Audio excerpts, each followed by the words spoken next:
Ha? Nandito naman. Ano naman? Nakikinig. Wow! Wow! Okay, magaling. Okay. Handa na ba lahat? Okay. Simulan natin at kayo ay tumayo, okay? Yung 1, 2, 3, go!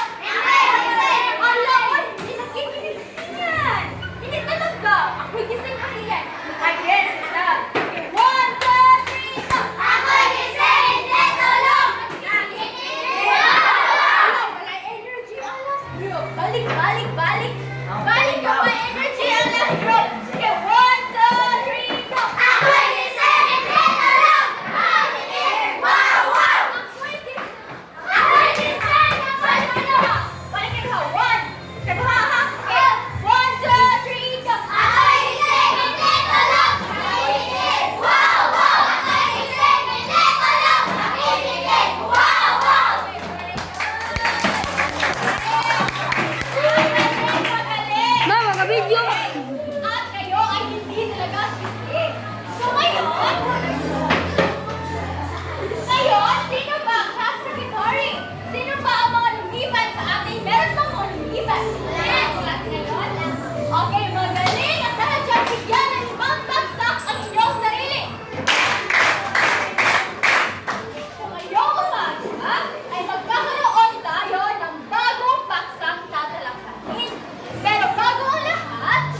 karapatang pang-cultural or karapatang cultural. Oh, magaling! Dahil kayo ay naalala pa ninyo kung ano ang paksang ating tinakay noong nakaraan. So, bigyan ng tatlong paksa ang inyong mga sarili.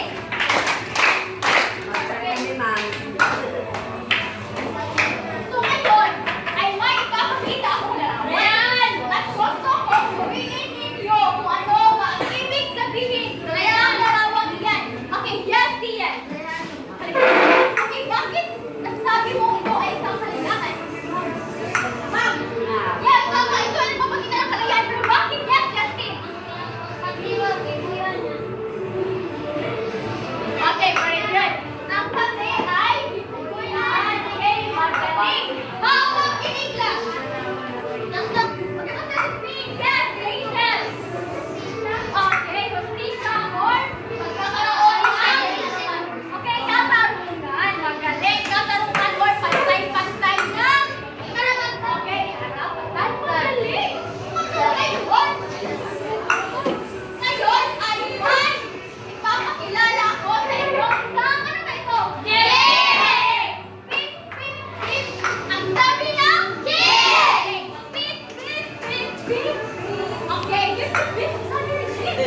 So ngayon, ay ang jeep na ito ay magdadala sa atin sa isang baryo na kung saan may nakatirang maglola. Kaya naman, nais kong puntahan natin ang baryo na iyon sa tulong ng isang jeep. At gusto ko na kayo ay makinig ng mabuti sa kwentong aking ibabahagi sa inyo. Crystal?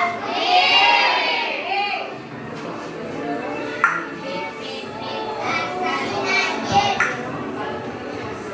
Ang kinabutan ni Lola Rosa.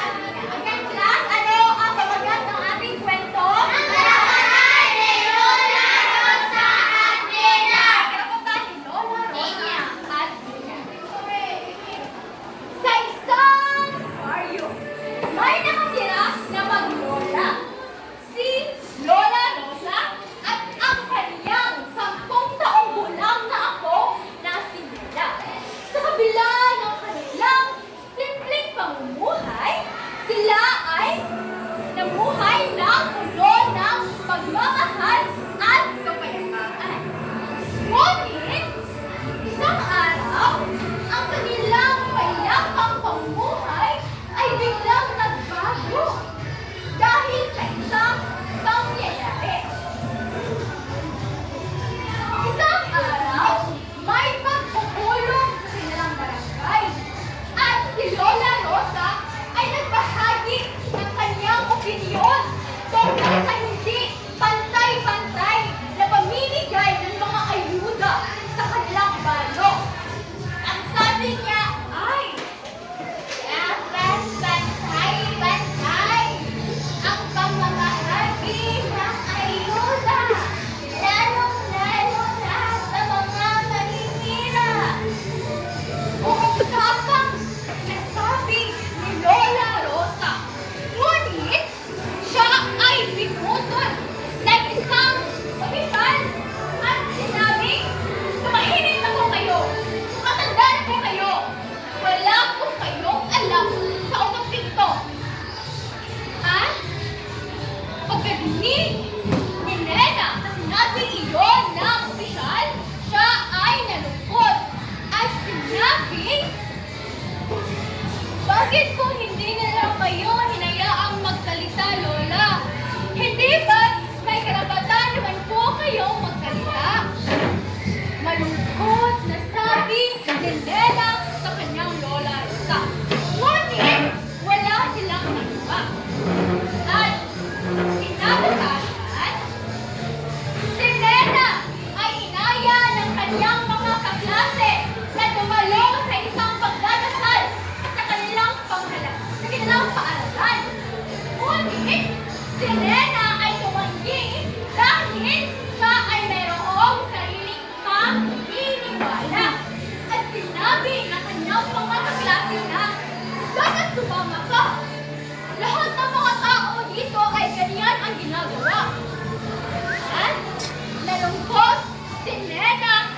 Dahil para sa kanya, siya ay may karapatang piliin ang kanyang paniniwala.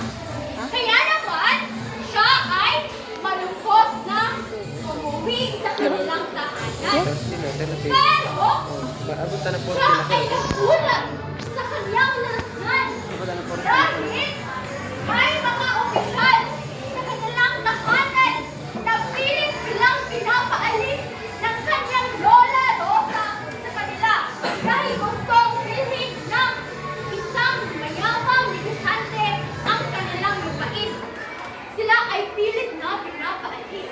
Ngunit, matapang buong tapang din na sinagot ni Lola Rosa ang mga opisyal at sinabing, may karapatan kaming manatili rito.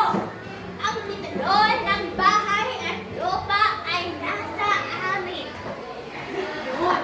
At ang mga opisyal ay natahimik na lamang dahil tama nga naman na ang lupa at bahay ay sa kanilang maglola at hindi dapat na basta-basta na lamang silang paalisin. At oo, at yakang din ni Lola Rosa si Nina at sinabi na, ako, huwag nang matakot ipaglaban ang ating karapatan. Dahil lahat ng tao ay takot ng okay. Sinabi ng kanyang Lola Rosa na ang batas ay para sa lahat. Kaya naman hindi dapat na matakot ipaglaban ang ating karapatan. Very good. Hindi dapat matakot na ipaglaban ang ating mga karapatan. At doon nagtatapos ang ating kwento sa ano mga kapamagan? Karapatan ni Lola Rosa at Nina. Magaling. And sana naman ay may natutunan kayo sa ating kwento ngayon. Dahil si Trouble Jeepney ay muling magbabalik kasama ang kanyang mga tanong patungkol sa kwento. So, si Trouble Jeepney ay gustong magtanong sa inyo kung ano nga ba ang tutunan ninyo sa kwentong aking ibinahagi. So ngayon, sino ang gustong unang sumagot sa tanong? Sila lang ba, class? Okay. Okay, singin! Narito ang unang tanong. Pakibasa niyan. Ano ang pamagat ng kwento? Okay, ang tanong, ano ang pamagat ng kwento? Sarap lagi? Karapatan ni Lola Rosa at Nina. Okay, ang pamagat ng kwento ay karapatan ni Lola Rosa at Nina. Magaling. How about ikaduha, class? Isa pa yung gustong answer? Travel Jeepney. Sila lang ba, class? Okay. Number 2. Okay, yes. Okay, saan ba patungkol ang kwento? Okay, tama ba, class? Paglabag sa karapatan, tama ba? Okay, magaling. Ito ay tungkol sa paglabag ng karapatan. How about sa katulog, class? Katulog! Sabay gusto mo answer? Ayun, nakatulog! Katulog! Okay, yes! Yes, Julie!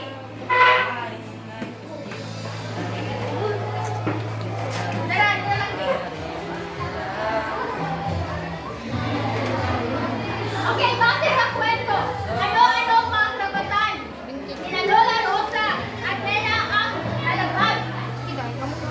Kaya sa mga karapatan ang nalabag? Okay, tama ba, class? Karapatan sa pagbigay ng opinion o reliyon, tama ba? Okay, magaling, Julie. Base kaapat, sino ang gusto sumagot? Ikaapat. Kaapat na tanong. Okay, yes. Justin. Okay, ganito ang tanong. Mahalaga ba igalang ang karapatan ng bawat isa? Bakit? Okay, Justin, para sa iyo, mahalaga ba ang igalang ang karapatan ng bawat isa at bakit? Okay, bakit mahalaga? Okay, dahil kapag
ikaw ay magalit, pero ano kayo pwedeng mo ako lagi?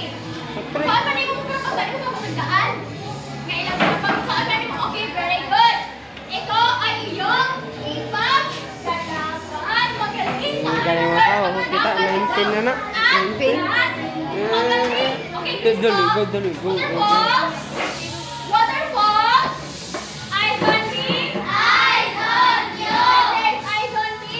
Eyes on you. Waterfalls. Again, waterfalls. Okay, ako ay nagagalas na inyong nasagutan ang mga tanong sa everyone heard.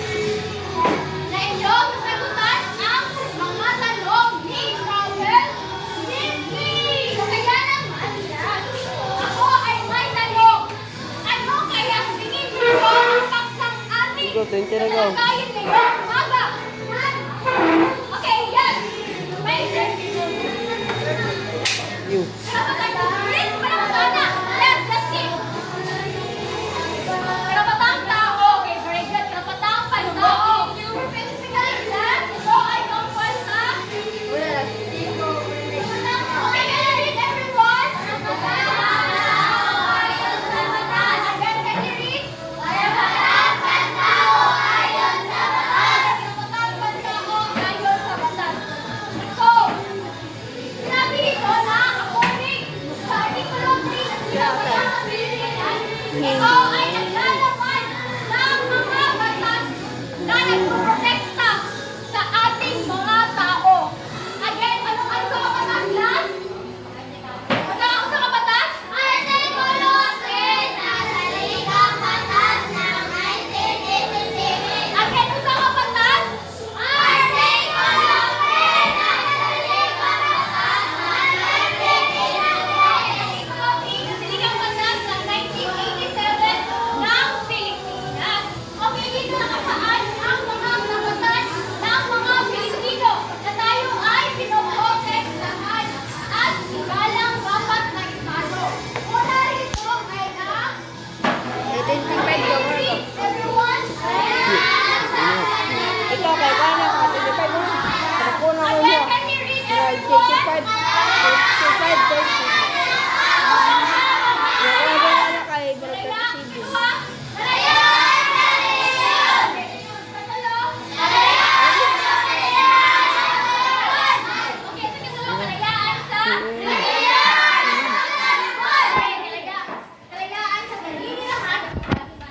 Isa pa.